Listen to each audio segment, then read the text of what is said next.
to that. For one chance, just one chance, to come back here and tell our enemies that they may take our lives, but they'll never take our freedom!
Welcome to Anti-Tyranny News Radio here on UCY.tv. Thank you for joining me this evening. One thing I'm probably going to start off with is something that has been in the media for a little bit, but I haven't really covered it too much, but it deals with Donald Trump and his pledges to fight this climate change, which a lot of people know I don't believe in this climate change agenda that is being pushed. I don't believe mankind is completely, responsible for climate change. I do believe climate change happens. I think ice core samples and soil samples have proven that it's happened long before humans ever roamed this earth. So, it becomes something that it's played upon using people's fears, I believe.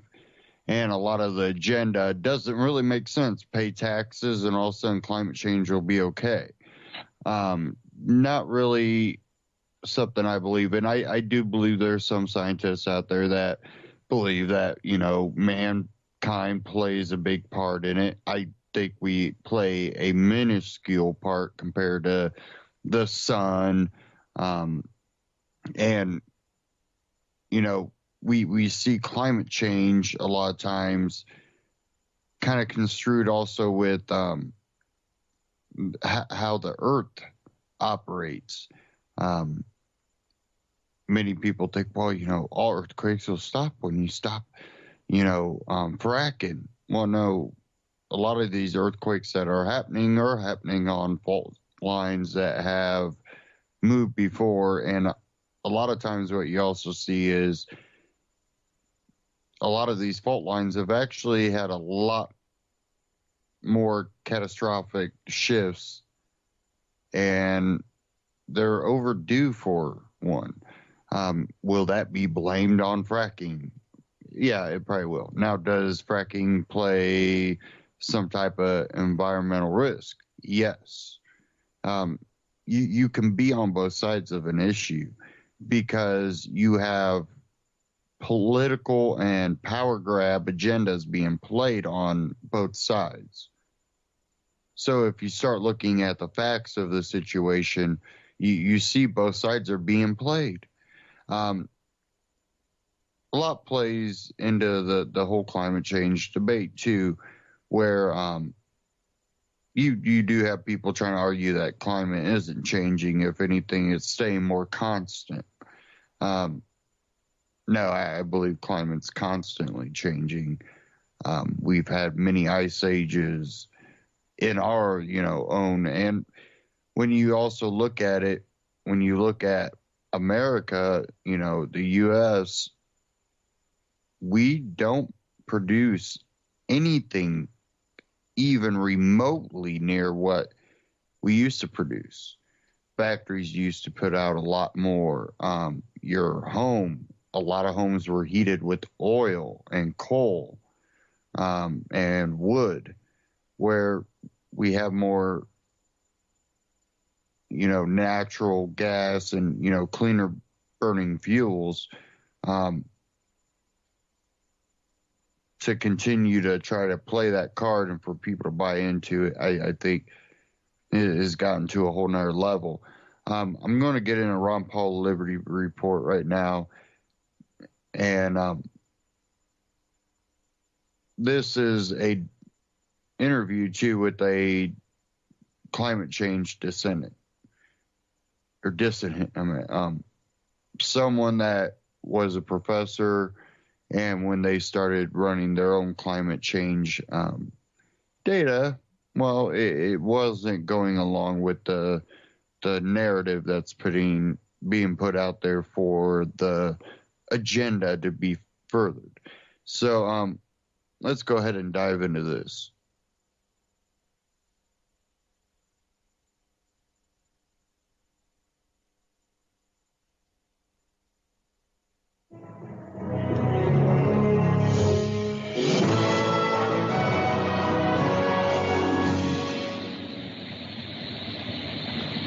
Hello, everybody, and thank you for tuning in to the Liberty Report. Co-host today, Daniel McAdams. Daniel's with us. Daniel, good to see you. Good morning, Dr. Paul. Well, good. We have an exciting guest today. We're going to talk about climate and find out all the answers and maybe a few questions, too. And the individual we're going to be talking with today is Judith Curry, who's been in the news lately, and she has taught and been very much involved in climatology, has a degree and a PhD from the University of Chicago in 1982 in geophysical science. And she has good credentials, and she was in the news recently because she became a little bit frustrated with the system. So Judith, Dr. Curry, welcome to our program today. Oh, my pleasure. Thanks for inviting me. Well, this is wonderful because there's a lot of questions I have, and they're honest questions about trying to sort it all out. Because as libertarians, we're very concerned about pollution and how you handle it in a free society developed with property rights. And, and that involves a lot of controversial things about how do you do borders and international borders and state borders and all these things. But this is not just pollution. I would like to know a little bit about your views on pollution versus climate change and this sort of thing.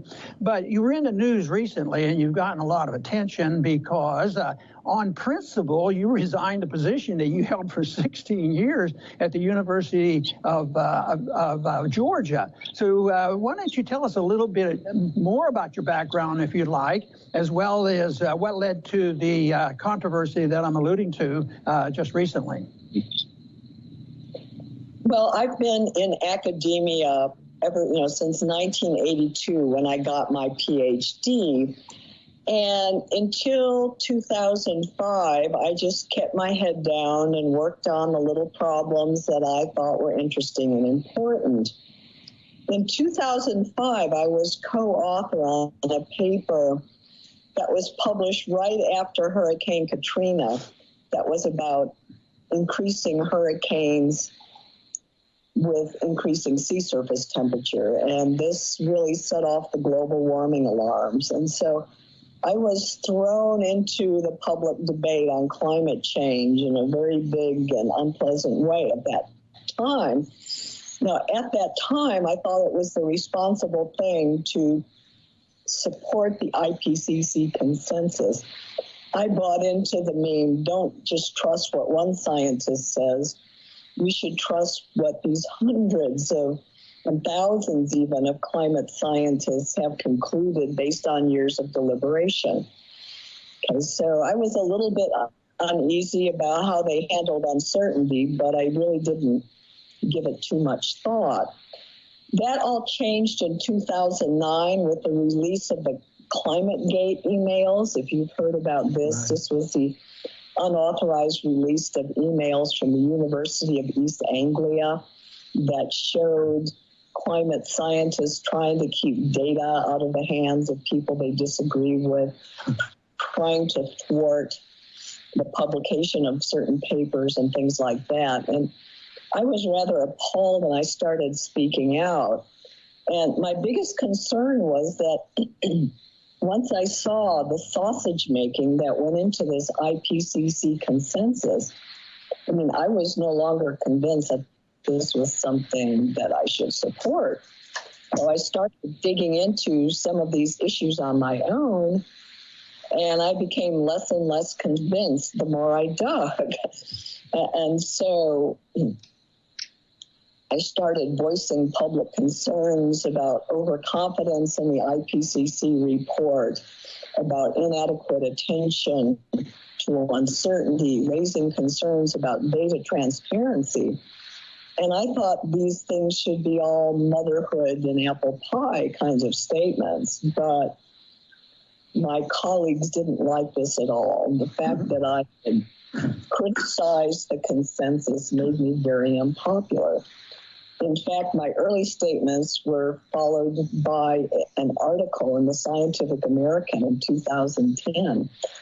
Climate heretic Judith Curry turns on her colleagues. This was in the Scientific American. So I, became rather ostracized and pushed over to the other side of the debate. And it became a very unpleasant situation for me professionally. And so I could, Judith, from my viewpoint, and viewing this and trying to sort it out, it was always about global warming. And then there was a shift in terminology. It went to sort of like weather reports, and now it's climate change. And those who question what was going on, they say, see, there really wasn't a lot of global warming. They're making excuses that it's climate change now because there's questions about global warming. Is that a shift that you were involved in? And help me understand exactly what was going on there on the public relations part on why the verbiage was changing. Well, I think a motivation for the change in verbiage was the slowdown in global warming. And they wanted to broaden the discussion. Precipitation is also important. It's not just temperature. Sea ice, glaciers, all these other things. It's not just temperature. So the problem I have with climate change is the implicit use of the term implies that all climate change is caused by humans, and that's how it's commonly used in the public discourse. And that's absolutely not true. There's lots of natural climate variability. And to my mind, the huge issue of scientific debate is whether the recent warming is mostly natural causes or human cause. We still don't know. Mm-hmm. Daniel? Yeah, Professor, it's interesting. You think of scientists, you think of sober, staid people. But from reading what happened to you after your scientific inquiries led you in a different direction, there was such a violent backlash among your colleagues. How do you describe this? Why were they so, violent rhetorically at least? And what sorts of things did they do? Well, there's a growing activist wing amongst climate scientists who they seem to be motivated by two reasons. One is, genuine environmental leftish, liberal kind of politics. And the other one is careerism. And, they see this as a ticket to more funding for the field and to fame and fortune for their own scientific reputations, seats at the big policy discussion tables, and so on. So it's become, a self-fulfilling thing. And all the individuals that are in power, so to speak, in our field, that are presidents of the professional associations, editor of the journals, are all seem to be supporting the IPCC consensus. And you can imagine how that trickles down into difficulties in trying to get your papers published or your grants funded if you have a different perspective. Go ahead. Finish. I had another question along this line, and it has to do with the significance of sunspots. A lot of times that's been mentioned, and a lot of times that has been ridiculed. Tell me what the significance of sunspots are. Well, solar variations are important, and sunspots reflect some elements of solar variability. The big issue in my mind is the indirect effects on the climate from variations in the sun. This could be cosmic rays or other indirect effects from the sun that we don't fully understand. So I think there has not been sufficient attention given to the solar effects. Now, I will add is that there's a team of very reputable scientists in Russia who think that we are headed for a substantial solar minimum mid-21st century. It remains to see how that will play out, and if it does play out, what effect this would have on the climate. But that is a possible scenario that I think climate scientists should be looking at more closely. Daniel? Yes, the idea of settled science is such an unsettling idea in itself. What does it say for science where, for someone, I remember reading about Ignaz Semmelweis, the doctor who discovered that washing your hands antiseptic saved lives, and he was ridiculed to the point of really losing his sanity. And now it's conventional wisdom, and there's so many things that are supposedly settled that actually aren't settled at all. How do you survive? How does science survive if this kind of tyrannical approach to discovery? I have a few ideas on that and examples of that, but I want to hear from the professor. Okay, well, there are a few things that are settled. Yes, it's overall been warming for several hundred years. Humans do emit carbon dioxide from various activities. To live. And carbon dioxide does emit infrared radiation. Those are the things that everybody agrees on. The more consequential issues are there's substantial agreement, like how much of the warming was caused by humans versus natural variability. How will the climate of the 21st century play out? Is warming dangerous? And can we afford, what are the unintended consequences of trying to slow down the warming in some way? We don't know the answers to those questions. And by putting a group of scientists in a room and having them negotiate an agreement and then try to enforce it as a scientific consensus, well, that's not science. I mean, that's politics or something. I don't know what it is, but it's not science. As scientists, it's our job to continually question the evidence and challenge and reinterpret the conclusions. And disagreement is how science moves forward. And we're stifling all this in context of the debate on climate change. So what we do about it, I've made suggestions, but I look forward to any ideas that you have. Well, having spent a few years in Congress, scientific issues came up, and it was always a bit annoying, having had a little bit of background in science, that all of a sudden everybody was an expert, and they were voting on science rather than the principles of liberty and the principles of how you get things done in a voluntary fashion, how you protect real education and these sorts of things. But it was really quite annoying that all these experts were casting votes based on certain things. But, if you take one example that I've used on this, science has settled it, when you think of how many thousands of years it was absolutely settled by the current scientists about the Earth being flat, and especially the Earth being the center of the universe. And it's been a short period of time in history, 600 years since we figured it out that that's not the case. And believe me, back then it was settled, and it had a religious connotation. And they said, well, that was the religious fault. But I think that we almost live in an age where some of this environmentalism and global warming and this talk almost has a religious fervor to it. And I don't know whether you've been on the receiving end of that or know what I'm talking about on what I sense. Well, I've been called a heretic. Heresy implies dogma, and so climate climate change has really become dogma, and it's more about politics at this point. And its supporters have a religious fervor. The vast majority who don't understand even the basics of climate science, but nevertheless, they're absolutely convinced they know what it is and how to solve it and everything else. Right. So, the word heretic has been frequently used to describe me, and that in some ways says it all. This has become dogma. Wear the label proudly, Daniel. Yeah, it's interesting, we have a new administration, and, at least at times, President Trump has expressed some skepticism about the received wisdom on climate change. There's even been some suggestion of getting out of the Paris Agreement. You mentioned, I think it's a perfect term, unintended consequences. He talks about the unintended economic consequences of this sort of thing.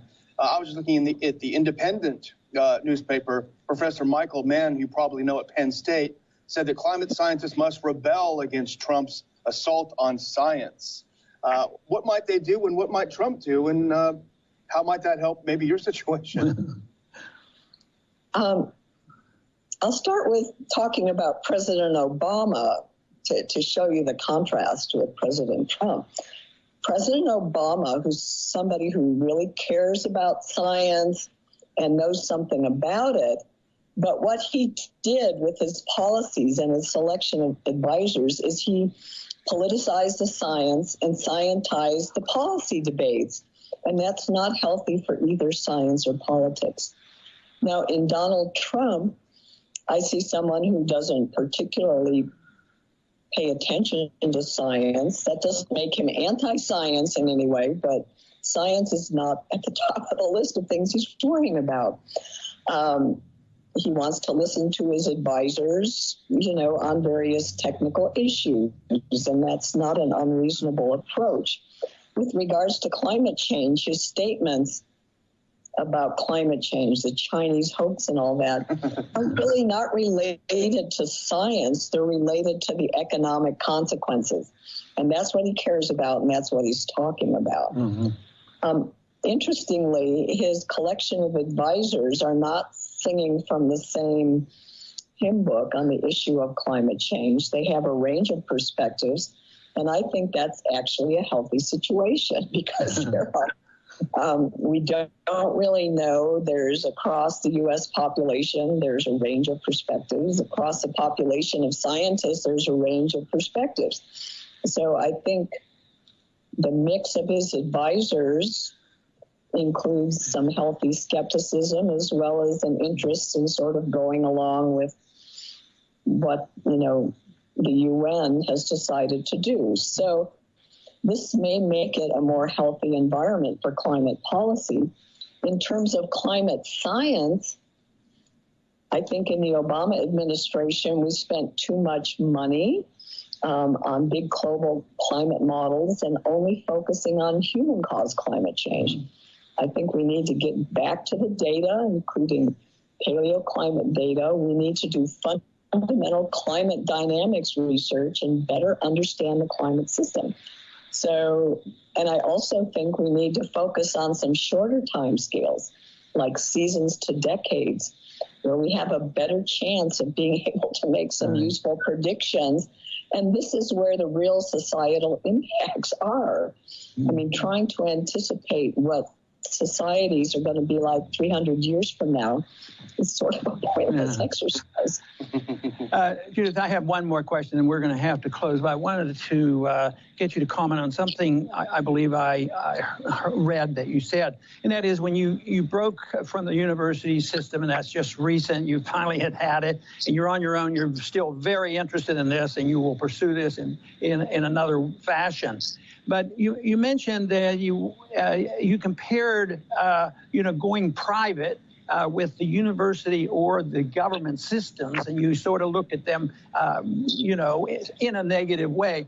But you see those as two separate groups. Sometimes I think of the university educational system and the amount of money they get from government and the government that might not even be involved with the university. Do you see them as one thing, or are there really sharp divisions between the two? Certainly the public universities depend very much on government and state funding. There are a few private colleges and small universities that seem to be more independent, but they still rely on government grants. So, yeah, it's one. And some elements of the private sector are sort of embedded in that. Where the independence lies, I think, is in small companies like my own little company, Climate Forecast Applications Network, and also the extended peer community, people that are active in the blogosphere and people who are doing work, some of whom are retired or semi-retired or some who are doing research on their own time that don't have any formal appointments in government or universities. They just have the technical training and the interest to do some of this research on their own.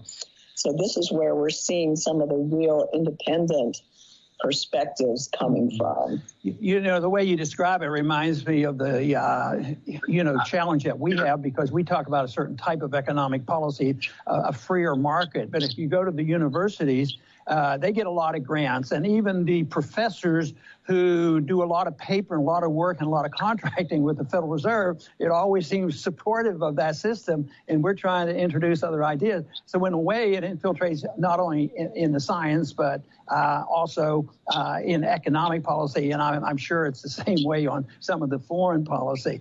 But we're going to have to go, but you did mention your company, so I want you to mention that again to let our viewers know where they can go. And we will also post this on the website so they know how to follow up and continue to find out what you're talking about and what you're blogging these days. Okay, my company is Climate Forecast Applications Network. The website is cfanclimate.net. I also blog at judithcurry.com. So check both of those out and come join the discussion at my blog, Climate, Etc. Okay, that's wonderful. And Judy, thank you very much for being with us. This is an interesting subject.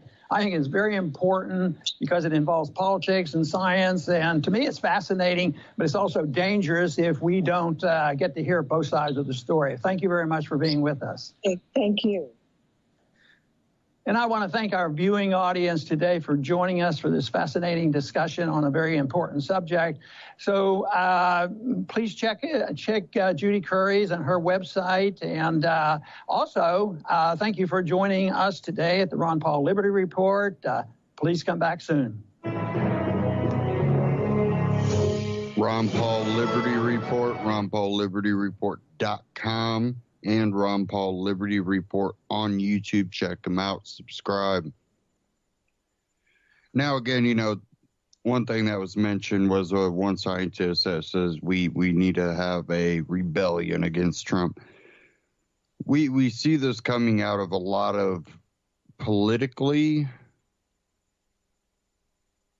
entrenched scientists. And one that really jumps out at me is Bill Nye.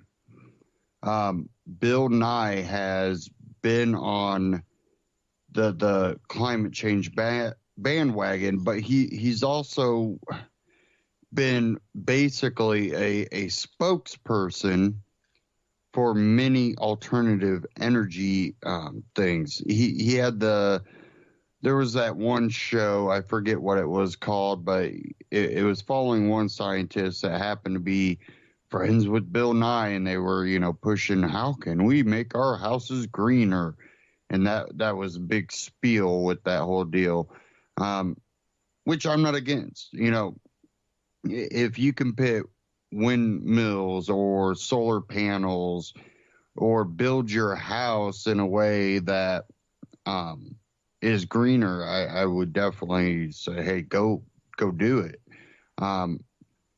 But it's also one of those things you can't force that upon people, definitely when even today, even though the prices have dropped, a poor family or even a lower middle class family doesn't have the extra cash, even probably the middle ground in the middle class does not have the extra cash to invest in that. Even if it saves them dollars in the long run, they have to have that initial cash.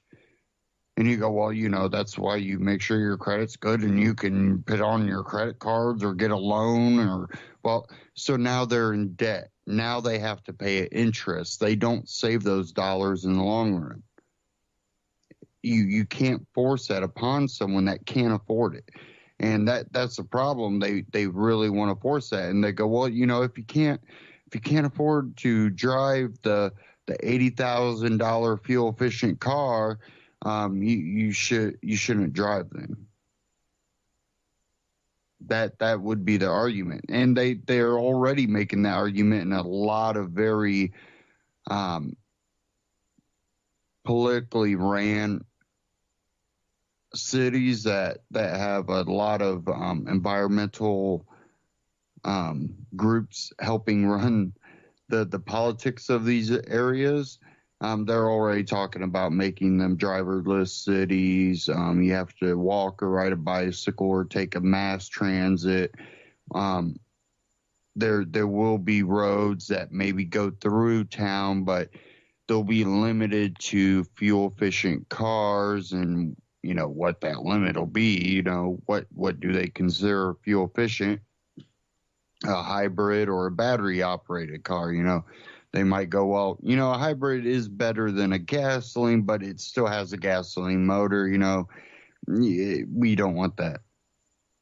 So now you spend all that money on that hybrid that's part electric, part gas.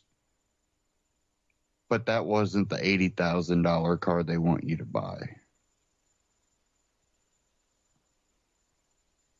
And, you know,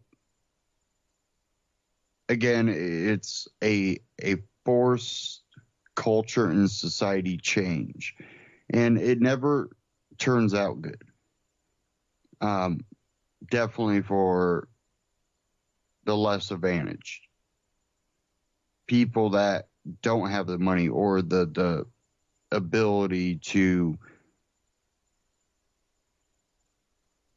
continue to basically go about their life the same way they are now, they will be, you know, well, you know, you can't drive a car into the city. So now, you know, if you live on the outskirts of the city and you work in the middle of the city, you either going to have to pay for mass transit, you're going to have to walk or ride a bike. You know, it'd probably be better off if you just moved closer where you could just walk a couple blocks.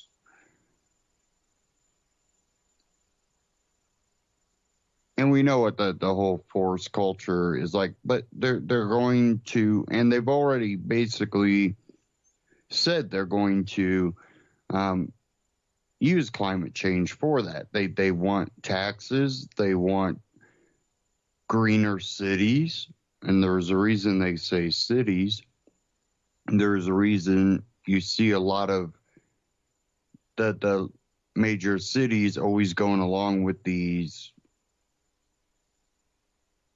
agendas, a lot of them coming out of United Nations, which used to be called Agenda 21. They have basically reworded it, moved things around, and renamed it Vision. I've heard, I forget what they're calling it. I think they're calling it Vision 2030 or something like that. And then they're implementing it in a lot of major cities in each state, and they're calling it, you know, Vision 2020 or Vision 2025, or some of them Vision 2030, but a lot of them have it sooner than that. And then what you also see within those cities is they broaden their grip into that county. Happening here in Indiana, in the Midwest, in the middle of the country. But it's only happening in the cities that, you know, do this. And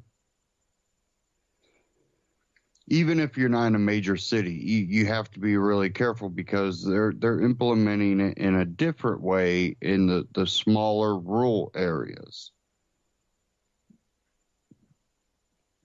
And what they've done there is, well, let's say you got a whole bunch of property. Well, if there's an area that maybe the creek overflows now, it doesn't flow, they're not going to dredge it. They're not going to dredge that creek to prevent your property from flooding. What they're going to say is nature corrected itself. That is now considered a wetlands area. You are not to till the ground. Basically, don't disturb it. But pay the taxes on it until you argue it to the point that you end up giving the property away because you don't want to pay taxes on property you can't do anything on. And at that point, you know, they get what they want. They take swaths of property away from people. Well, if you can't have a whole bunch of property that you can do what you want on, why are you going to live so far away from a lot of times your work?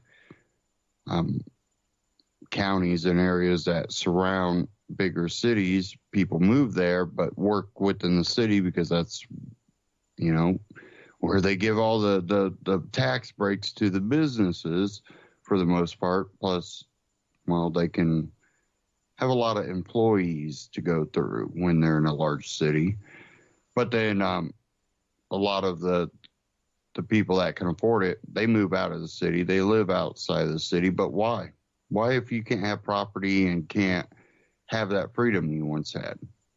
Well, they're slowly implementing these things using, you know, climate change and, well, you know, everything's because humans try to harness, you know, the earth.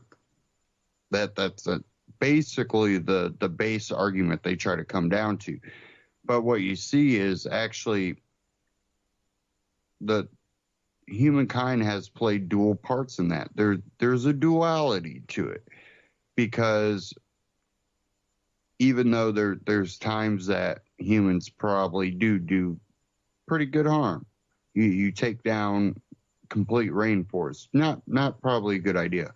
I kind of like how they've done it here in Indiana, where, you know, there are areas where you can see for a long while, but there's also a lot of areas where a lot of the farmers have taken kind of a different step where there are, you know, 20-acre woods, 30-acre woods, 50-acre woods just spotted throughout all the fields. You know, it's all broken up so that there is woods there. There is habitat. There is wind breakage.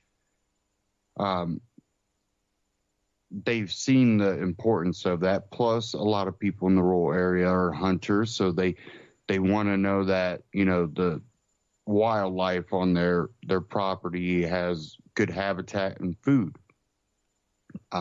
Many farmers that have large property that also hunt, you know, they plant, you know, native grasses and other things for wildlife.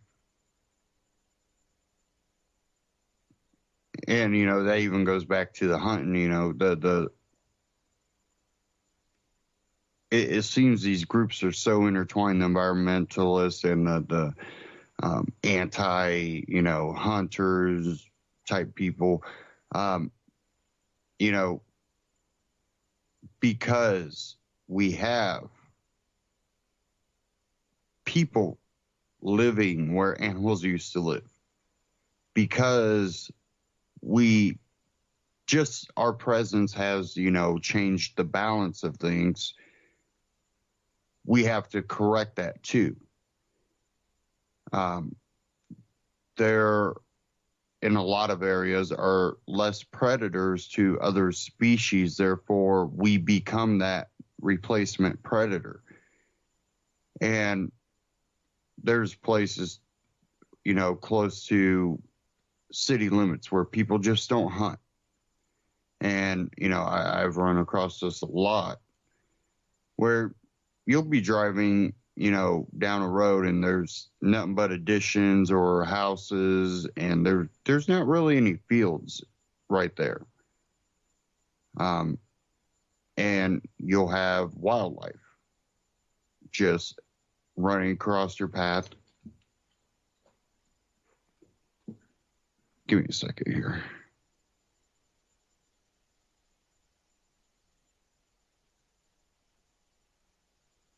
Okay. And I worked in the city. I still work in the city. But one place I worked in the middle of the city,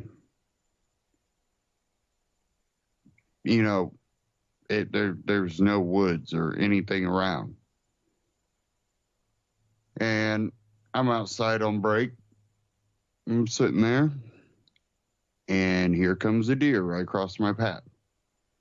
Well, I end up running into the glass door of a store, apparently, and kind of caused a little havoc. People were in the parking lot. This thing coming full blast. People are trying to get out of the way, runs in the door, confuses itself, and, there's kids and people in harm's way.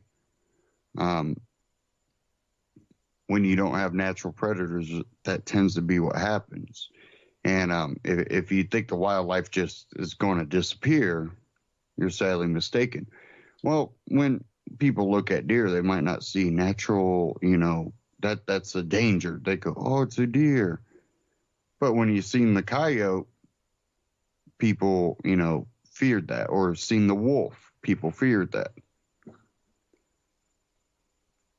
You don't want wolves in packs roaming the city streets at night. You're even during the day. Your kids are not probably going to be too safe. Same with a pack of feral dogs. It's not a good thing. So there's legitimate, concern about allowing, animals to roam. But then you create a bigger problem, because then you got rid of one group of animals, so the other group gets bigger. And even though they might not attack you, hunt you down, put enough of those in a congested area and they are just as dangerous.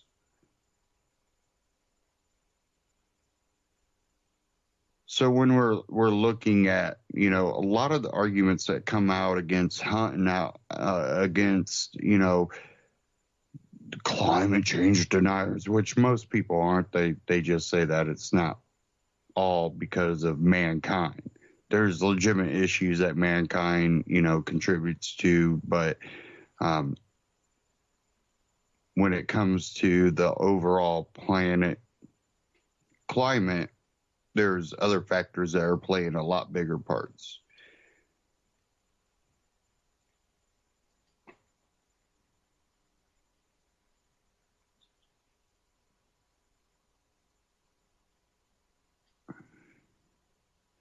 Okay.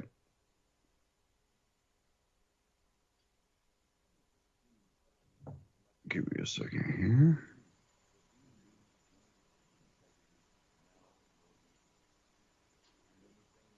Now, I might agree with what Donald Trump might be trying to do with the climate change, but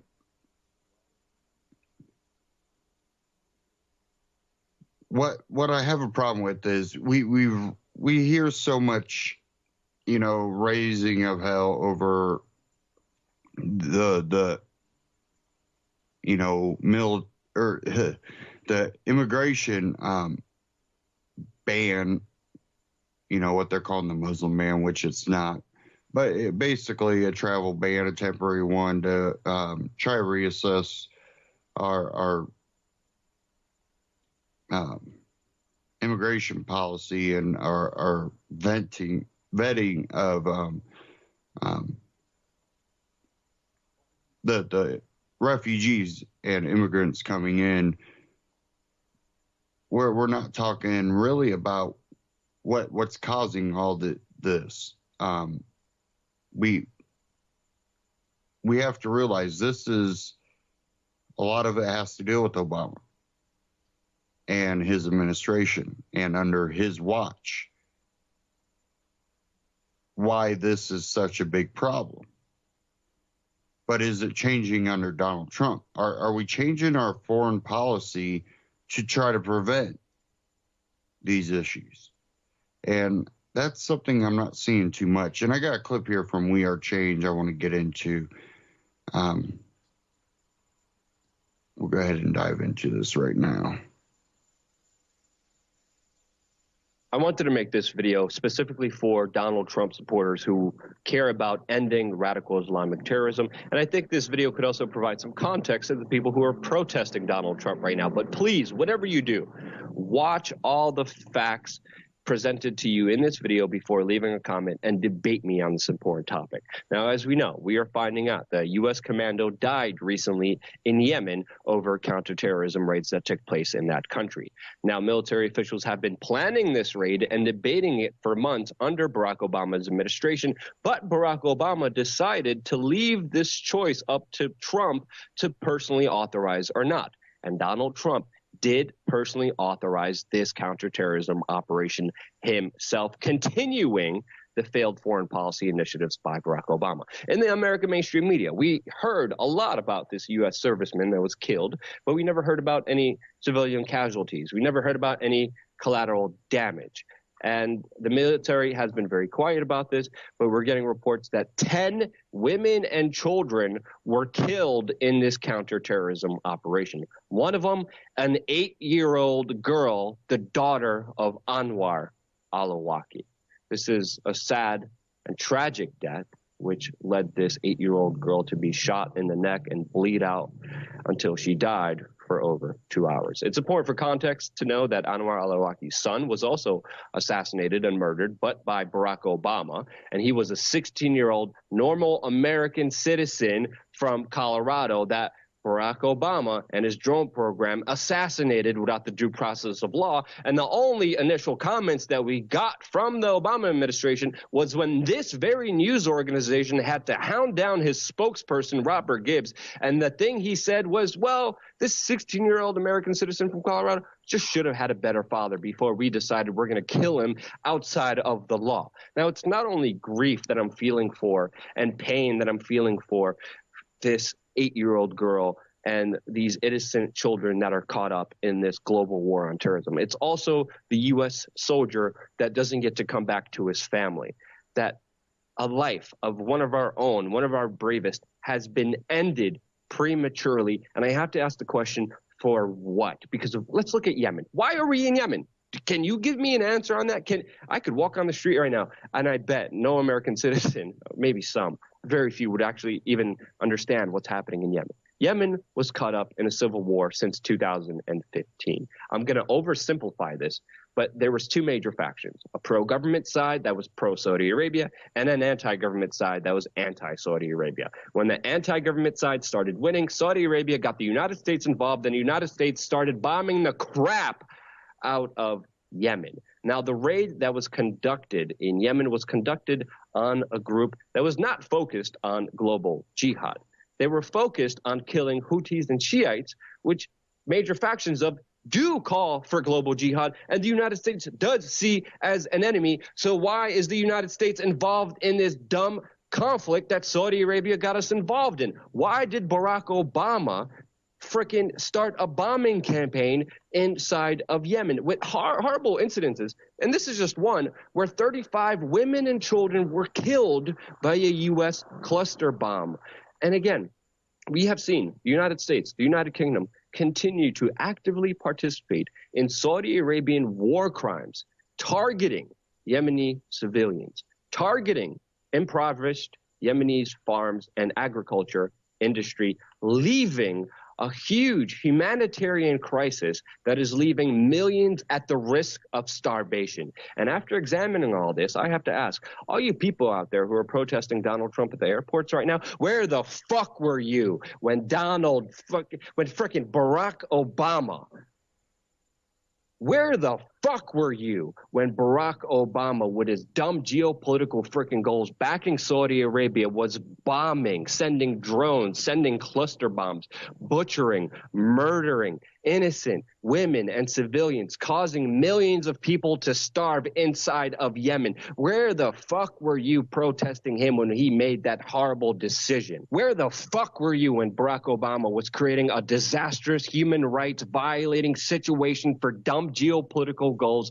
bombing, sending in drones, sending in cluster bombs, leaving millions of people to starve, creating immense human suffering to Yemen? Where the you with your protest signs at the White House? Because I didn't see anybody. We were calling it out here on this independent news channel, but you, the people, decided to neglect that a very important fact. And if you compare the two, not allowing some Yemeni civilians to come into the United States versus what Barack Obama did, there's really no comparison. And this brings me to my bigger point, because if we look at Iraq, if we look at Libya, if we look at Syria, there was no major factions of al-Qaeda, of ISIS, of radical Islamic terrorists until the United States decided to bomb and overthrow their leaders and make attempts to destabilize their government. And only because of those decisions were people radicalized after there was massive collateral damage, after there was massive corruption, after millions of dollars were shipped out in arms and shipments, and people inside of the Middle East decided to turn to radical Islamic factions. Of course, there's no justifying this in any way, shape, or form, but we have to understand this is a major factor to why people are pissed off and they're turning to radical Islamic terrorism. And if you truly wanted to stop, and if Donald Trump really wanted to end global radical Islamic terrorism, he would put George W. Bush, Barack Obama in jail for war crimes and not continue their failed foreign policy initiatives that are creating more terrorism. If we look at American foreign policy, there's a fire, radical Islamic terrorism. Their answer, pour more gas on it. And that's exactly what we have seen exemplified through world events through the past 16 freaking years. Debate me if I'm wrong on this. I know people are going to be in the comment section, but give him a try. It was just a mistake. No. This was a dumbass move that deserves to be called out, and he deserves to have no freaking support from the disastrous foreign policy that is creating more Islamic freaking terrorism against the people who are not even calling for global jihad. And I'm cutting it there, but you know what he's talking about? This is something that many of us, and again, that was Luke from We Are Change, WeAreChange.org, and We Are Change on YouTube. Check him out, subscribe. But this is something we were talking about under Obama, whether it be, issues in Libya, in Afghanistan and Iraq that we were supposedly going to be out of. But definitely in Libya, and then when the whole Syrian conflict and, Yemen kind of playing a part in that.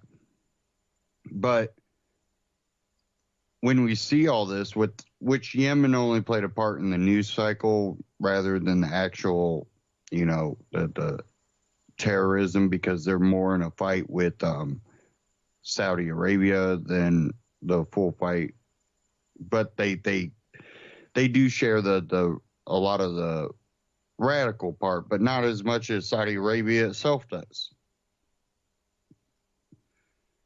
But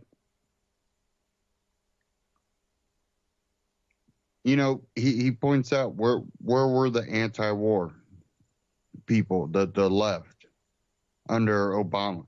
He used a drone to take out a U.S. citizen. And we did not see anything from the anti-war left. Where were they? That means that, well, you have rights as a U.S. citizen until you decide to leave U.S. soil. No. If the U.S. has a problem with you, they come get you and they put you through court. They extradite you back to the U.S. if they're able to. But this wasn't, someone that was doing something wrong. This was a child of someone that did something wrong. So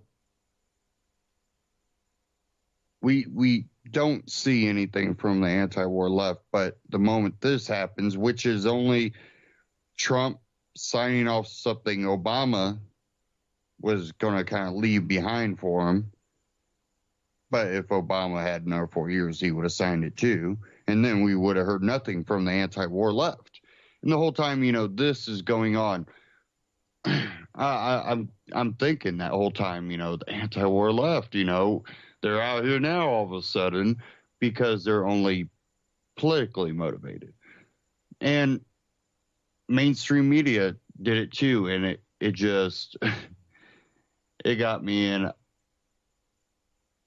I seen this article from MSNBC, and I'm like, why weren't they writing this about Obama? You want to see hypocrisy? Look at how they wrote this article, or in your case, I'm about to read it. So listen to how they wrote this article compared to how they covered Obama in Libya and Syria. This coming out of MSNBC. Steve Bannon. A mission in Yemen in which almost everything went wrong. Hold on, didn't a whole bunch of things go wrong when we went for bin Laden? We lost one of our helicopters. Okay. Anyways, we don't, we don't want to question that too much because we got bin Laden. Says, towards the end of the White House press briefing yesterday, a reporter brought a question that may have seemed strange. The president has previously indicated that he would encourage the targeting of families of terrorist suspects. Is that still his current position? Press Secretary Sean Spicer responded, when did he say that? Turns out it was on December 2nd, 2015, at the height of the Republican presidential primary, when a variety of GOP candidates were eager to tell the party's base how much they supported torture. Trump declared in reference to terrorists, you have to take out their families. When you get these terrorists, you have to take out their families. They care about their lives. Don't kid yourself, but they say they don't care about their lives. You have to take out their families. As for why this sudden relevant, NBC News ran a striking report the other day about a deadly mission in Yemen on Sunday, which did not go according to plan. In what an official said was the first military raid carried out under President Donald Trump. 2 Americans were killed in Yemen on Sunday, one a member of SEAL Team 6 and the other the 8-year-old daughter of Anwar al-Awlaki, the New Mexico-born al-Qaeda leader, who himself was killed in U.S. strike 5 years ago. The raid in southern Yemen, conducted by the Super Secret Joint Special Operations Command, was intended to capture valuable intelligence, specifically computer equipment, according to a senior U.S. military official.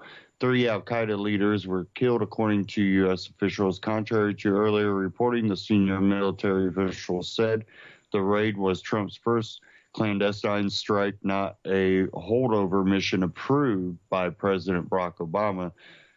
Well, it was a holdover mission, just not approved by Barack Obama, but it still was a holdover mission. This was months being debated under Barack Obama. So it was a holdover, just not approved. The mission involved boots on the ground at an al-Qaeda camp near al-Bada in south central Yemen, the official said. According to the unnamed official described this mission, almost everything went wrong. One Navy SEAL, Chief Petty Officer William Ryan Owen, was killed in a firefight. Several other SEALs were injured, including one who sustained several injuries when their Osprey made a hard landing.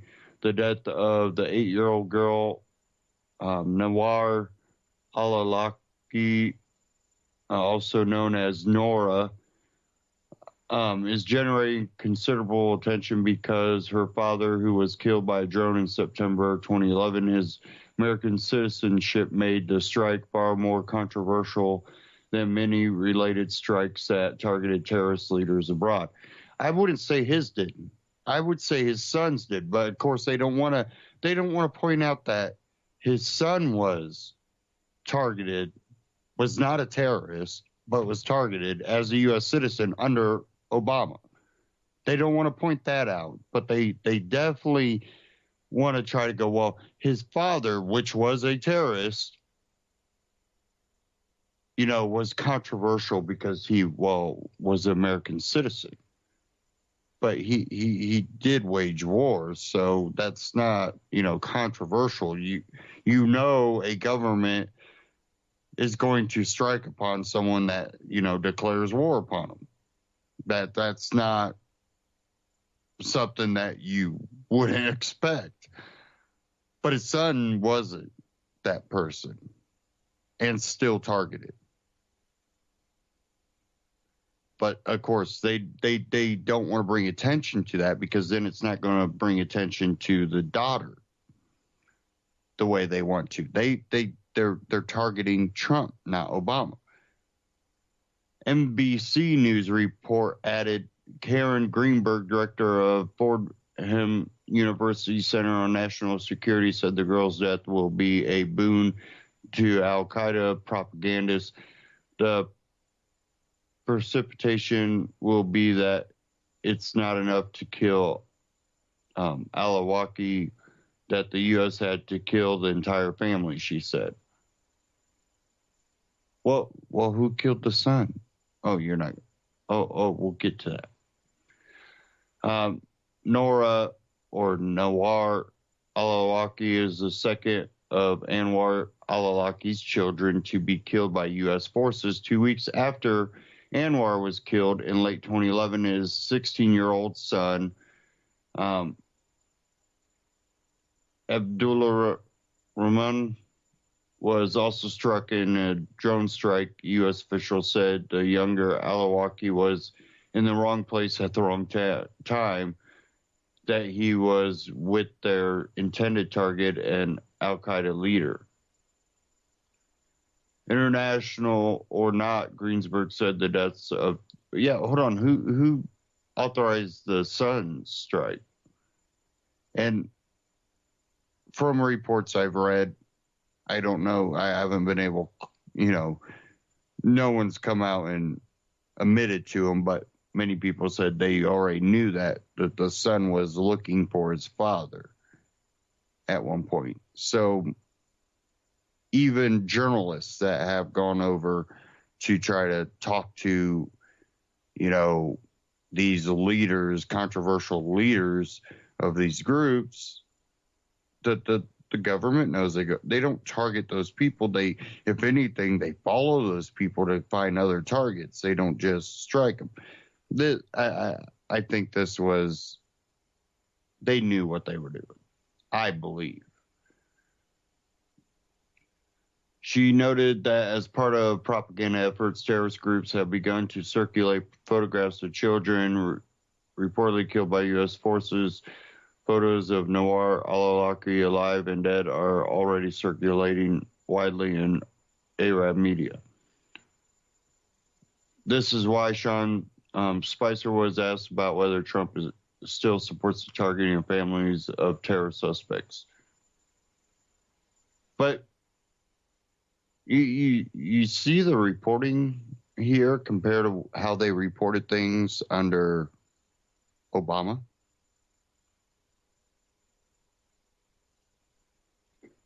It's very, how should we say, it's pretty hypocritical, I would say.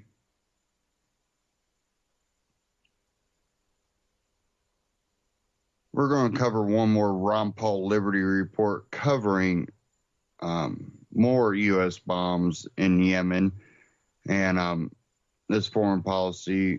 The foreign policy is something I want to really focus on tonight because even though many of us see good things that might be coming out of Trump, we can't be blind to the negative things too. And the foreign policy that we have, it's not really changing. It's just continuing.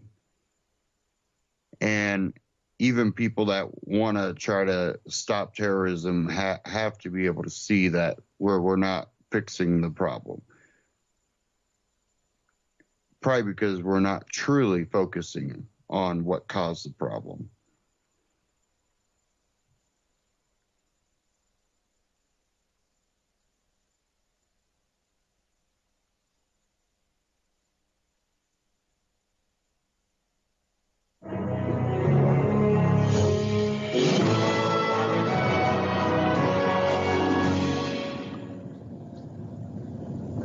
Hello, everybody, and thank you for tuning in to the Liberty Report. With me today, co-host Daniel McAdams. Daniel, good to see you. Good morning, Dr. Paul. Good. We're going to talk about foreign policy today, believe it or not. There's never a day when there's something important not going on in the world, even though it doesn't get covered by that other media. But something significant happened, since the election and over the weekend, and it's the continuation of Obama's policy. Although I hope for changes in foreign policy, and there are hints, maybe a change in attitude toward Russia. Actually, this is probably a continuation of Obama's policy, and that's what's going on in Yemen. It was a bombing raid, and it didn't go exactly what it was supposed to. Civilians were killed, and we've stirred up a lot of trouble, a lot of people critical. And once we kill more civilians in a country like Yemen, we make more enemies. So this has been going on. This just didn't start under Trump, obviously, and it's probably was really escalated under Obama. Yeah, it's a continuation of probably one of the most insane wars in history, although they're all insane. But, the origin of what's happening now in Yemen is the Arab Spring, which, we hold was at least partly, probably mostly, maybe completely cooked up by the U.S. administration under Obama as his plan of remaking the Middle East. This was the plan. And what it did is really create chaos throughout the region. In 2011, as a result of the Arab Spring, Saleh was deposed. He was the leader of Yemen, and Hadi was installed as president. The people who supported Saleh and the Houthis, who are an ethnic and religious minority related to the Shia practice, but not explicitly Shia, were obviously upset about this revolution, so they joined forces in an attempt to put Saleh back. Well, the Saudis didn't like that at all. They wanted Hadi in there, and Hadi was, by the way, the one who okayed U.S. drone attacks on Yemen. So both the U.S. and the Saudis liked that. So that's the beginning of the war. The Saudis started bombing Yemen to put back their guy, and the U.S. has provided targeting, intelligence, and military equipment. 10,000 civilians have been killed thus far. The country's been decimated. And they like to bring the Iranians in and say the Houthis are allies with Iran, and that's the problem. We have to stop the Iranians. But that's a fight. It's a real fight going on between the Saudis and Iranians, and people can understand it. It has to do with religion, the Sunnis against the Shia, oil. Of course, our hands aren't clean. That's the problem. We're always involved. It seems like Trump has changed the policy. Obama has changed the policy away from nation building, but that's Trump's policy too. But Trump has already said that more force against the terrorists, and it's easy to say so-and-so is a terrorist when they're merely suspects. Maybe they're involved, maybe they're not. So the continuation, the policy really hasn't changed. I think some people were a little surprised it happened so quickly, but it was already in plans.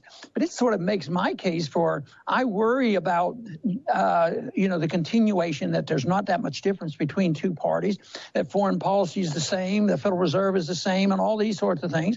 People get annoyed. Oh, no, Trump is different. Trump is different. On this issue, it's not different. It's a continuation. We have troops over there. There are bombs, and we have troops on the ground. We got an officer killed over the weekend, and the CIA's involved, and that the special forces are involved. I guess the person killed was the special forces. Yeah. So we have the military. So we do have boots on the ground. But how many times have we seen or heard, and we sort of talked about this, I just wonder how many troops on the ground over there. If you add up all the CIA agents and all the special forces, we could have hundreds. But the big thing is we give them the bombs, and we support them and give them all the, intelligence gathering and trying to support this wonderful civil libertarian country, the Saudis. This is what is so crazy, And of course, no punishment to the Saudis, and their record is so bad. They're probably one of the worst when it comes to radicalism. They were involved in 9/11, the whole works. Nope, hands off. Don't do anything. I guess maybe there's some business deals over there. Yeah, it really shouldn't surprise us that the policy remains the same, because the conventional wisdom has not really been substantially substantively challenged by the new administration. The conventional wisdom is that interventionism will solve our problems in the region. So it shouldn't really surprise us. But, ostensibly what these airstrikes were and the commando raid was to deal with an al-Qaeda cell that they identified in Yemen. And apparently this had been identified under the Obama administration. They decided to wait, the Pentagon decided to wait and let Trump greenlight it, which he did. But, the whole idea of what's happening in Yemen, as I said earlier, is insane, because on the one hand, you have the Houthis aligned with Saleh. On the other side, you have the Saudis attacking them, trying to put the other guy back in, Hadi back in. But you also have this al-Qaeda there. Well, al-Qaeda and the Houthis are mortal enemies. Al-Qaeda is a radical Sunni organization, as we obviously know, and the Houthis are closer to Iran and to the Shia. So you have the U.S. attacking both al-Qaeda and then helping Saudi Arabia attack the Houthis, who are also fighting al-Qaeda. And this is how the billions of dollars are being spent. And it would be more funny if it wasn't for the fact that 300,000 children in Yemen are without food. Half of the population, 14 million people, are not getting food. There's a terrible famine, and yet the bombs continue to fall. I don't like the word funny. I would say tragically funny. It's just a so sad thing. But I heard one of the military officers, one of our new generals, was saying, well, it was terrible that we lost a soldier, which is absolutely true. Sure. But he died in the service of the United States. He died in working for our national security. He didn't use these words, but generally speaking, the presence of our troops overseas is to spread our Constitution, spread our goodness, and spread the issue of liberty. And they die in the cause of liberty and defending our Constitution. That always bothers me, because these are unconstitutional wars. They're immoral, and we shouldn't be there. And if they want security, someday they're going to have to wake up and say, we're insecure because we're over there killing people. And now, the Yemenis had never had the people there, never were hostile to the Americans. But what about some of these civilian killings? What about the 8-year-old? Isn't that a tragic story? Yeah, and it's a strange irony, because as you well know, the U.S. President Obama okayed a drone strike against Anwar al-Awlaki, who was a propagandist for al-Qaeda, but he was also an American citizen. If you remember back in 2011, I think it was, he was killed without trial or even without charges being filed by a U.S. drone. He was assassinated, essentially. And then the U.S., a couple months later, went back and killed his son, who was also an American citizen. 16-year-old boy, also an American citizen, and their cousin, who they were having dinner outside. Well, strangely and ironically, according to press reports, in the strike over the weekend on Yemen, his sister was also killed. An 8-year-old young girl was also killed in the strike. So, and to try to get attention on that, they put a picture of her on the internet, which is really very, very sad. Yeah. But all these things in war are sad, especially, when you realize, at least we come to the realization and the belief, so much of this is unnecessary. You know, what is the purpose behind this? You know, there's a lot of confusion over there, and to think outsiders are going to come in. You say, well, some people may justify, but back in there, it was spontaneous. The people were, there was an uprising in Yemen. We had to overthrow the government, and that is it. But how many of these uprisings in the Arab Spring didn't have some attachment to our CIA and our weaponry, whether it was direct and intentional or indirectly? But, all these, especially most recently, you know, what was going on in Ukraine and, of course, in Syria. Think of the mess that's going on in Syria. That's one thing that I saw a report just today or yesterday that some of the supporters we have who are the moderates that we support, we're sending them better weapons. They say, boy, it's about time we got better weapons. And they're not exactly in there to defend a country or defend Assad. They have different motivations, but many times they're in a position to actually hurt Assad. And remember what Tulsi Gabbard said, who made a trip over there.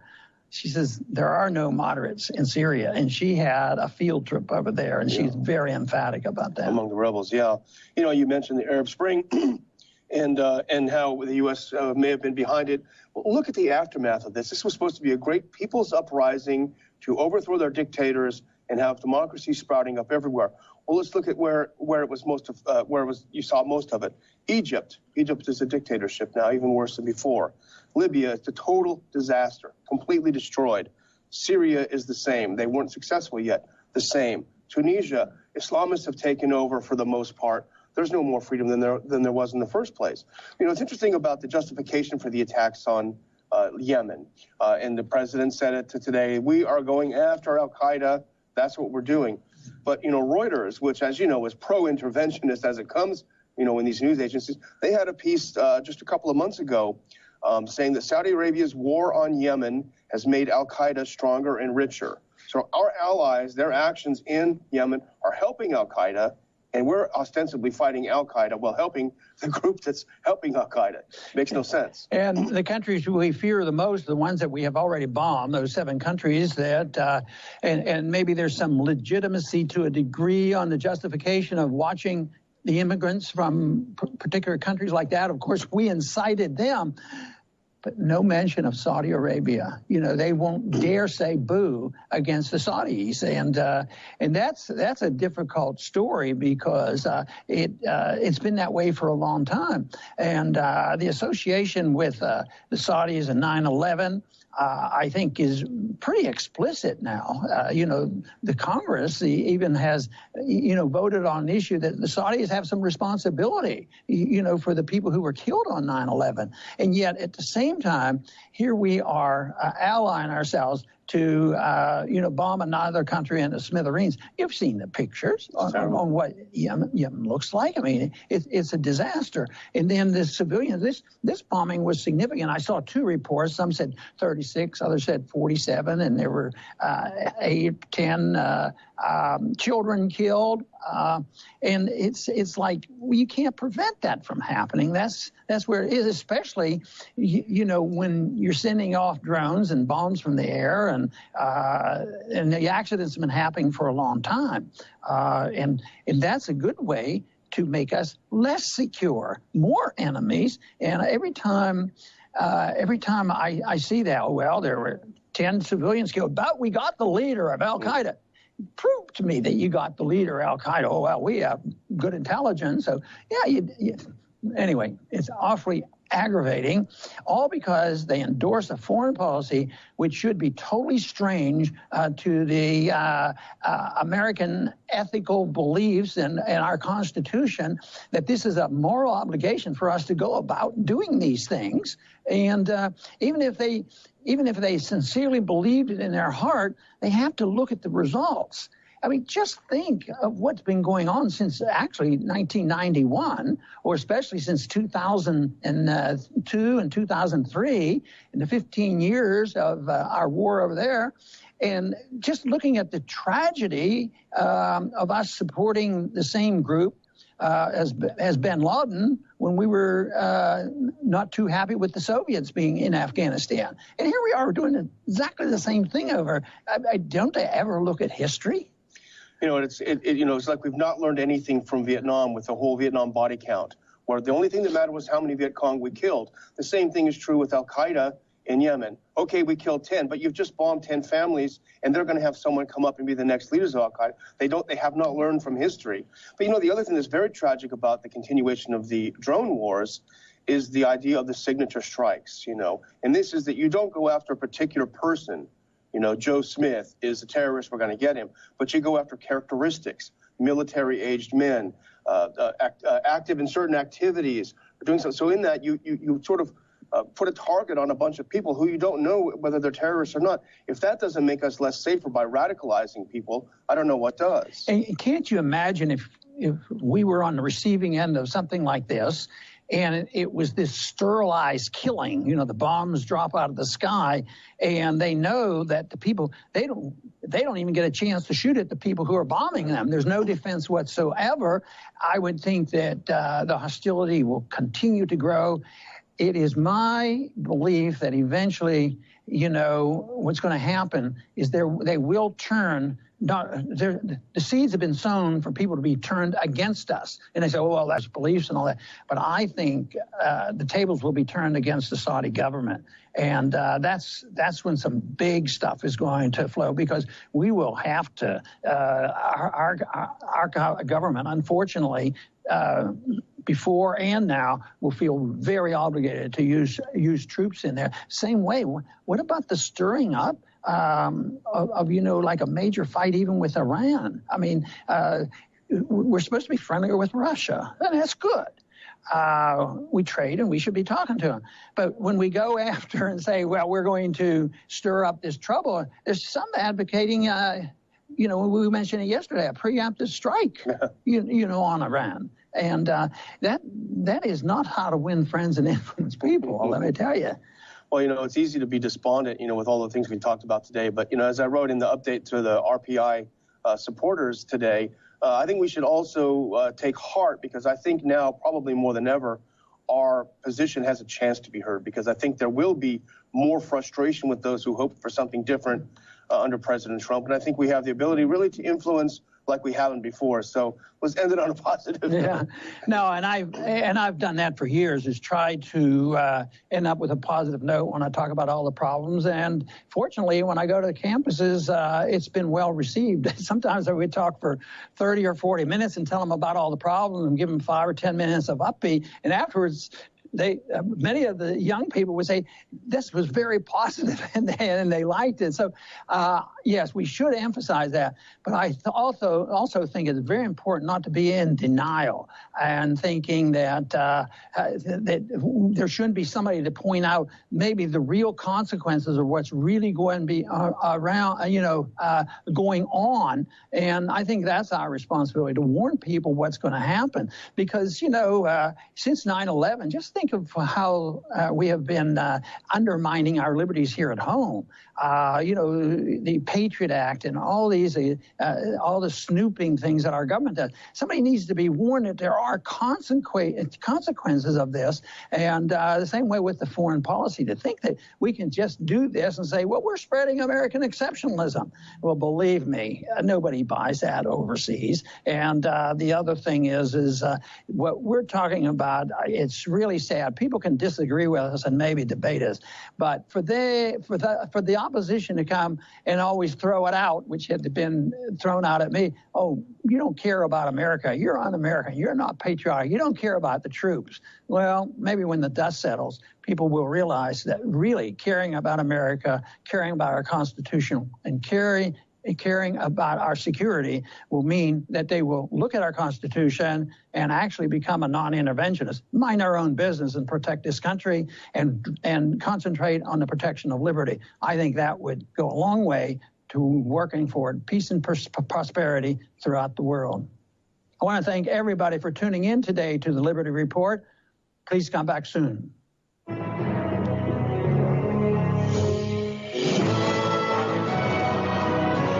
Ron Paul Liberty Report, RonPaulLibertyReport.com, and Ron Paul Liberty Report on YouTube. Check them out. Subscribe. Now, I don't know how it is that we are where we are, except for part of it has to do with history being rewritten, miseducation, false histories. And, we've pointed this out plenty on the left, but do we actually point it out on the right too? Because the right has become just as much, if not more, of a warmonger. Now, the left tends not to warmonger, but they go ahead and, commit acts of war. Now, the rewriting of history kind of goes both ways. A lot of times they only want us to remember, Jefferson and Tripoli. Because, well, if you have a whole bunch of Jeffersonian type people, constitutionalists, if we say Jefferson did this, then that kind of plays into what we're doing now, when it really doesn't. But they will play that card. And we've rewritten history to look for our youth now. Is the Middle East is not somewhere to go, check out, these wonderful things in culture and these antiquities, like Egypt. And we've had Disney movies, Aladdin. A lot of these countries we used to be able to go to.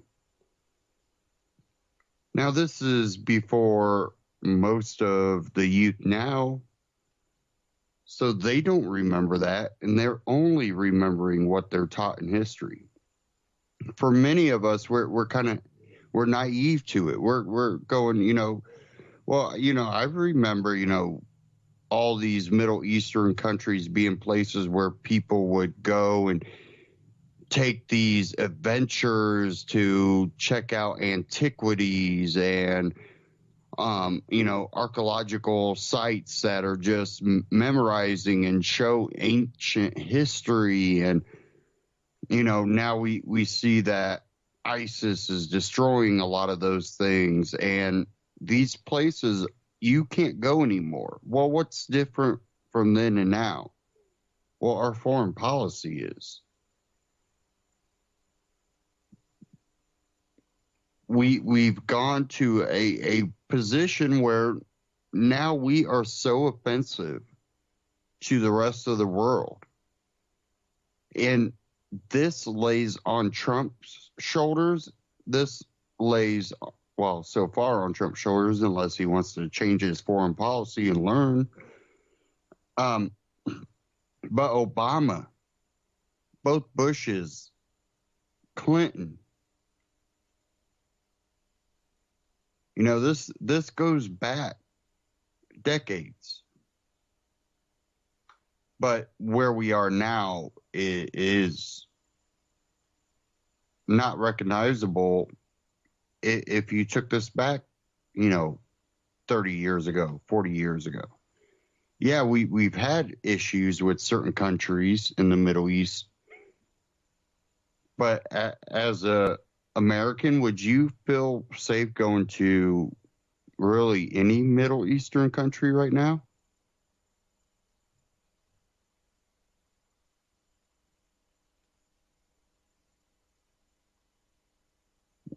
We've allowed our government to do it to ourselves, basically.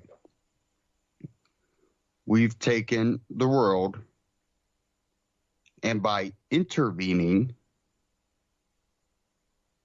we have become the enemy of the world. before, when we weren't a society and a country that intervened, we were welcomed.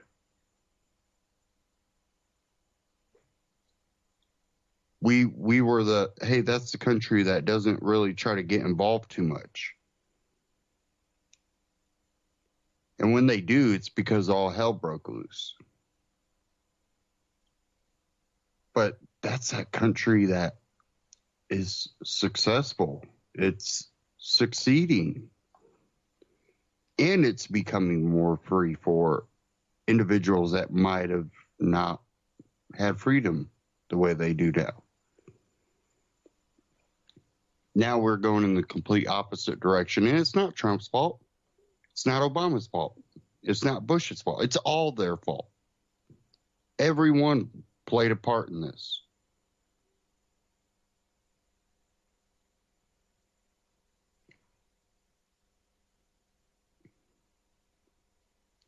They have all helped to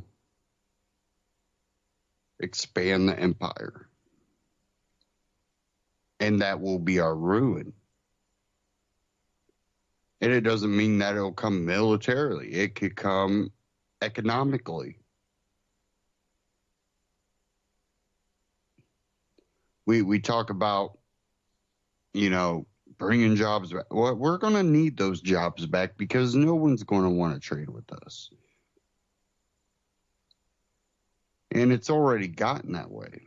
But because the U.S. dollar has been the petrodollar for so long, they keep going along. But for how long? And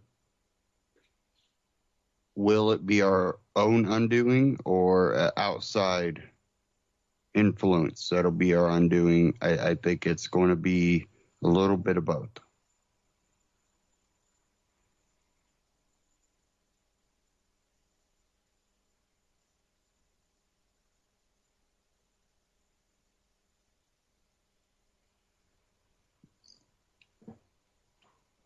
Now, as we go forward, I think the pressures from the right, when we lashed out about all the things that Obama was doing, what's one of the major things that pops out that people on the right bashed Obama about?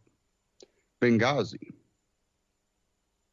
Now, one of the main arguments is that, we had assets in the area that we could have deployed to help. That's the most talked about one. Why is that the most talked about one? Because the second talked about one that only certain people would point out, that those same certain people don't want to point out the bad and other things now that we have a different president. The second thing was, why were we there? There were people that were very, very upset. Why were we there in the first place? Those people on the right that were saying that need to continue to say that. Why were we in Yemen in the first place? We were going after... No. Why were we truly there? Because we were back in Saudi. We were doing Saudi Arabia's dirty work.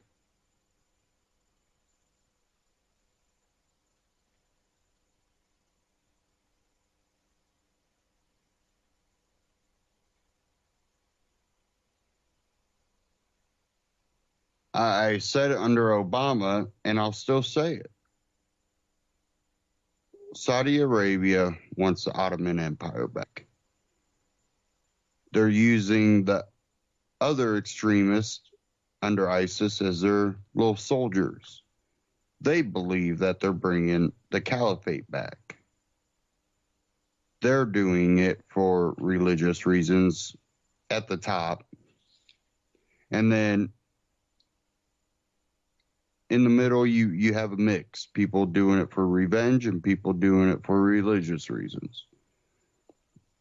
And at the top, I guess you have the same thing. You do have people that they want to get revenge for something the U.S. did, is usually one of the arguments you've heard.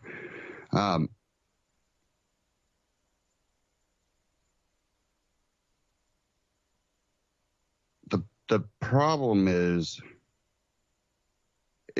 under a Republican or Democrat president, it seems that we're helping them create that, destabilizing. And we want to talk about the one girl that got killed.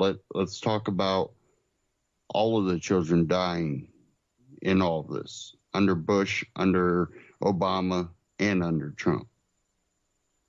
If we keep up this policy, we will have no friends.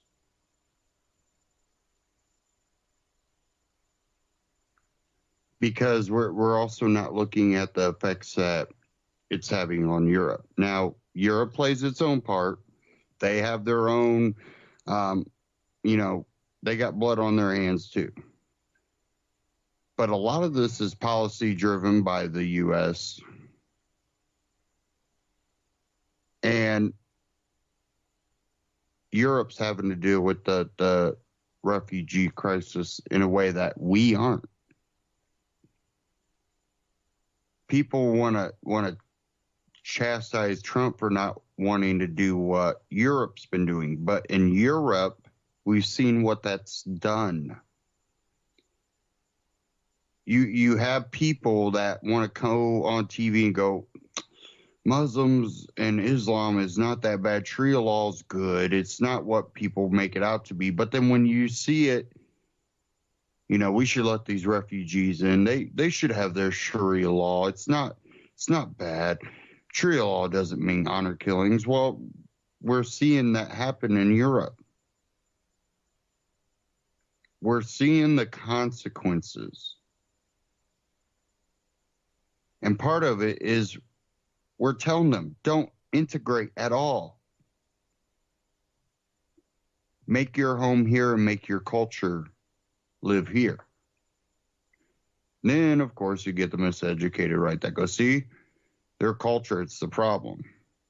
Well, a lot of these are kind of like our youth. They're growing up in a different world. The youth over there is growing up in a war zone. This is 16 years this has been going on.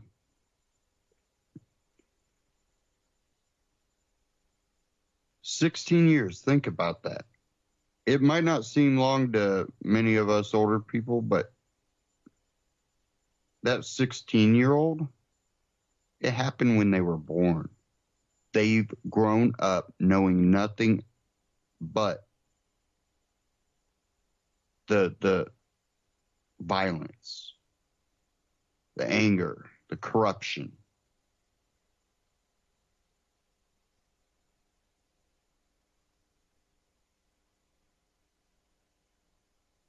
And then we decide we're going to bring all of these people in. And what a lot of people don't know is Syria did have a lot of people that ran from war zones.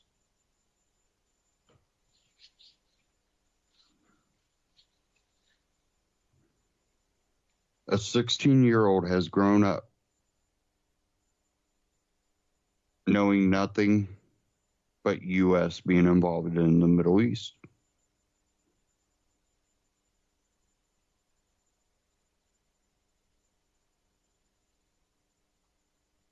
I was around during the Gulf War. Don't remember it lasting 16 years and expanding into multiple countries. There is something wrong if we are not, I don't care if you're on the left or the right or in the middle somewhere. There is something wrong when we don't recognize what is going on.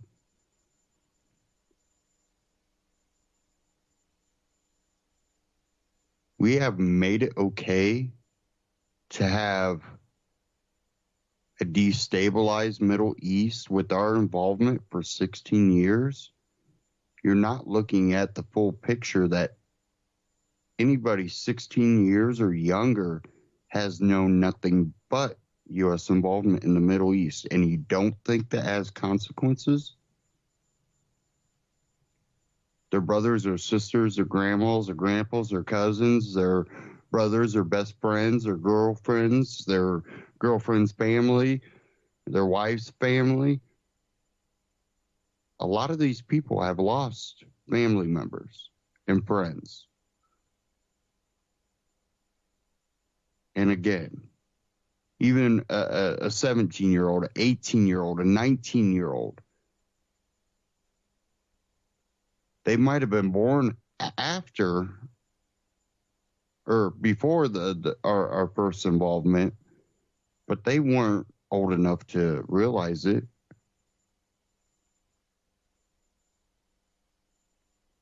I would say, around 4 years old. If they were 4 years old, they might have a remnants. 4 years old before, our involvement after the 9/11 attacks. They might have a remnants of what it was before 9/11.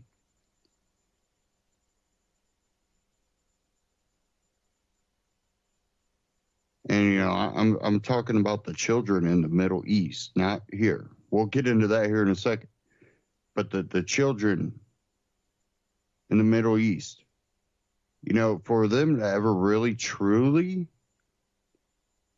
maybe have any memory of what life was like before U.S. involvement, they probably would have had to been 6, 7, or 8 before 9/11. And they might have those few years of memories that things were nice.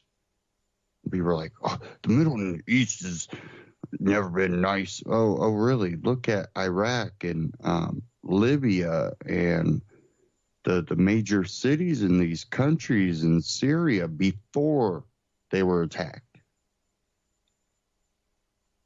A lot of them were maybe not quite as modern as some Western places, but pretty damn modern. You can look at Dubai.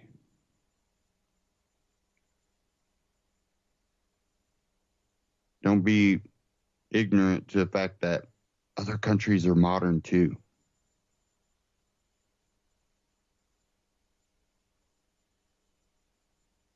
And now let's turn a little bit to our youth. A lot of us remember pre 9/11. The 90s. Remember the 90s?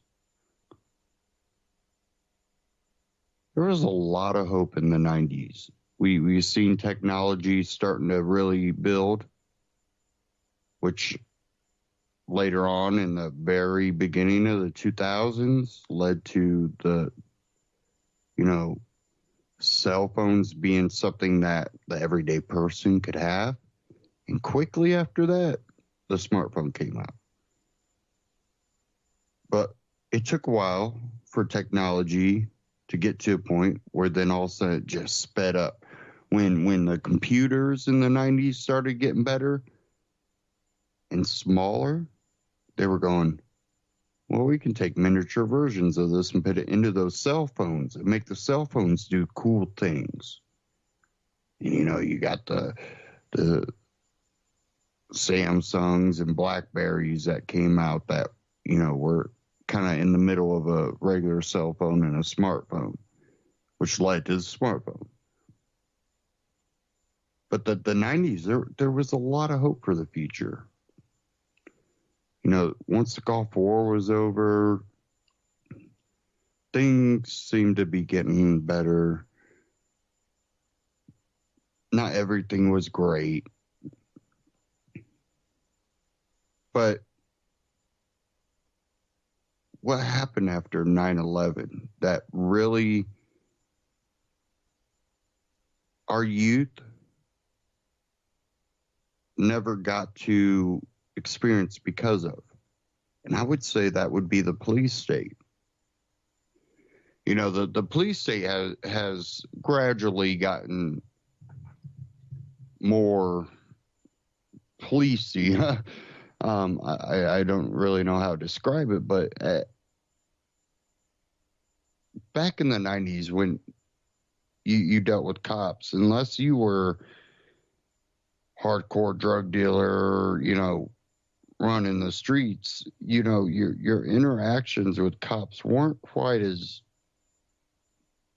bad. Not saying that we didn't have problems, but if you look at the level of it today, where I've talked to many people, and you know, you always hear now with, you know, if a black person gets pulled over, they're automatically looked at as guilty, blah blah blah. Well, that we want that to be better, but you have to understand that it's gotten worse. I understand that black people feel targeted because they've been targeted. But what they have to realize is the police state has been growing. They are not the only targets anymore. Everyone's targeted because of the way policing is done now. Everyone is expected to be a nutcase with a weapon. And I experienced it and had to quickly diffuse it. So, you know, I felt comfortable. I wasn't really diffusing it to make the other person feel comfortable, but that's part of defusing it, was to make the other person feel comfortable, but not with the end goal of them feeling comfortable. The end goal with me feeling comfortable. But broke down on the side of the road. And, you know, of course, cop sees me, you know, break down and pops a U-turn and gets behind me. But knowing I broke down and all that, he's still extremely nervous. Back windows are tinted and everything, and he keeps flashing the flashlight back there. Well, you know, I didn't have anything to hide. I was just broke down on the side of the road. You know, it was one of those things. I rolled down the tinted windows so, you know, he could see, you know, go ahead, look, you know. I want you to feel comfortable, because all I did was break down on the side of the road, and I shouldn't feel uncomfortable. But, you know, it wasn't until I made him feel comfortable that his hand came off of his gun. Except to grab paperwork out of my hand. But he definitely, you know, he had a little bit of uncomfortable feeling about him. So it was one of those things I tried to diffuse it. And then I, you know, said, you know, thank you for pulling over. You know, I don't feel safe on the side of the road with these cars not, you know, willing to get over. You know, your lights kind of help guide them over, even though we still had some that did not get over. Idiots. It's one of those things that the police have been drilled with fear that every person they pull over is a potential criminal that's going to kill them. Well, yeah, that's true. But it's also true that there's a chance every person you pull over will need your help and be the nicest person you'll ever meet. And I said that to someone, and they go, that's unrealistic to think. I said, but to think that every person you pull over is going to be a crazy killer, is it, you know, is that more logical than every person you pull over is going to be the nicest person you ever meet? You have to go into it in a neutral position. Yeah, you know, this could be trouble, but it could also be someone that needs help. And guess what? When you get in a job, where you're saying, I'm going to go out there and not only just interact, with someone maybe that broke down on the side of the road, or someone that calls for you, or, but you're also going to use the intimidation of force to force a interaction with someone. You will turn your lights and sirens off. And when you do that, or on, and when you turn your lights and sirens on, you're basically telling the person that you're either going to pull over and obey me, or you're going to be jailed or killed. So you're taking that job. You're making that decision. When you make that decision, you better make the decision you're going to go on in as that neutral person. When you pull someone over, when you pull up on someone that might be stranded, be protective of yourself to a point, but also be courteous enough that you yourself don't become more of a threat to a person. Because right now, society is already on the thought process that, they're fearful if you're behind them. I don't know anybody that goes, oh, great, a cop's behind me, I feel safer now. Or, hey, there's a cop parked on the side of the road, I feel safer now.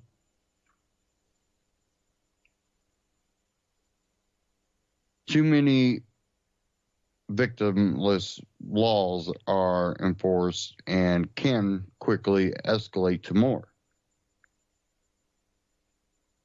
And in reality, there's no such thing as a victimless crime. Can't commit a victimless crime, because if there is no victim, there is no crime. So there is no such thing as a victimless crime, other than there is victimless laws that try to legally define you as a criminal.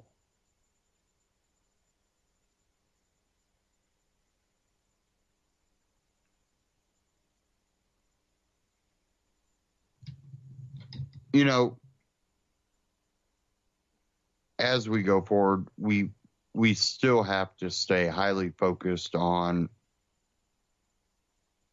what we're teaching and how we're teaching things to the youth. Because many of us, again, we grew up in the pre-9/11 era. We've seen the pre-9/11 era. Do you truly feel safer now? After all the wars, all the spying, do you truly feel safer?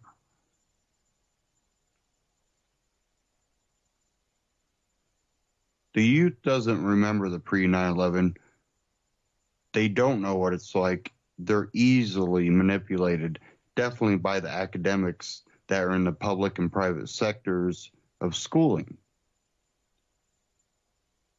Know where your kids are going, know what they're teaching, and if you can't find a place that's going to teach real and true history, then you might be left with no option but to do it yourself.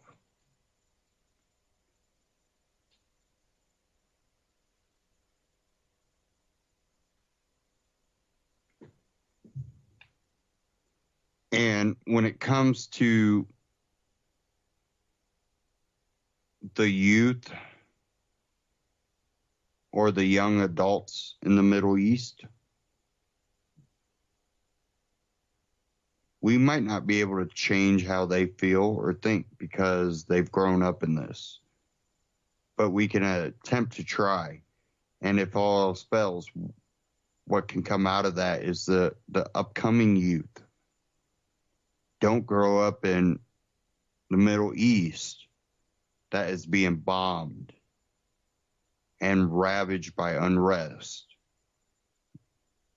where the US of A is stamped all over it.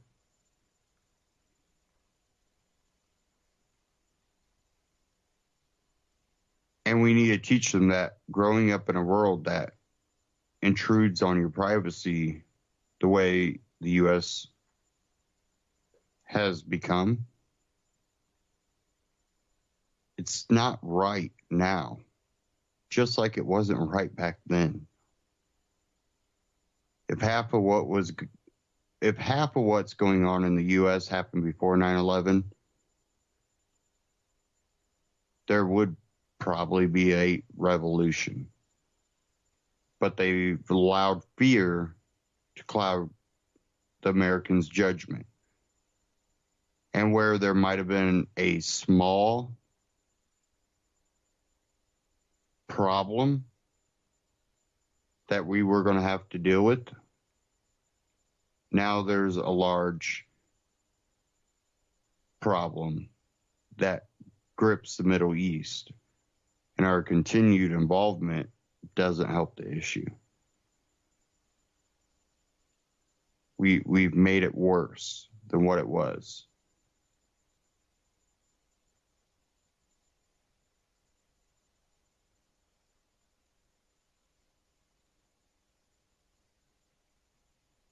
I want to thank everybody for tuning into UCY tonight and tuning in to Anti-Tyranny News Radio here on UCY.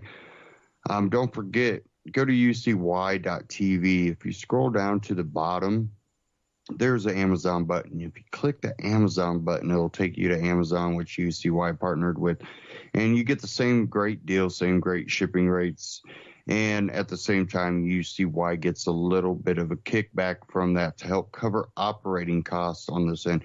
And you know what? If you want to help out alternative media, but you really don't need to buy anything from Amazon right now, you can always click the Support UCY tab at the top of the page, and you can donate to UCY.tv, which gives us this great platform for me and the other hosts here to get information and news and opinions out to you. And encourage everybody to do their own research on all these topics. And, you know, it's one of those things that mainstream media is falling off. No one believes them. You know, I covered that MSNBC article, how it's so slanted against Trump, but they weren't reporting like that when Obama was doing a lot of the same things.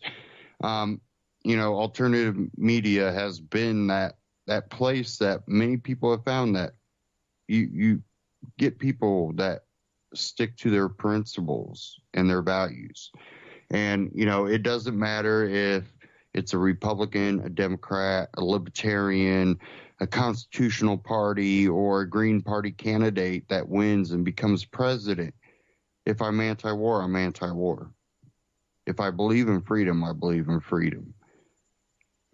And I hope more people come to, you know, these realizations where it doesn't matter if it's a Republican or Democrat or other party in charge. Those anti-war people come out, or those the true anti-racists come out when there's actual problems. But right now, what I'm seeing is agenda-driven protest and, you know, organizations running things. And that doesn't mean that everybody that's a part of it isn't sincere, but they're being manipulated, I believe. Also, don't forget to check out Amagi Metals. If you go to antityrannynews.com/metal, that'll take you to Amagi Metals. Again, same great prices, same great shipping rate. Nothing changes there, but Anti-Tyranny News gets a little kickback from that to help cover our operating costs on our end of the network. So definitely check them out. One of my favorite sources for silver and gold, Amagi Metals. Again, if you go to antityrannynews.com/metal. Thank you all for tuning in.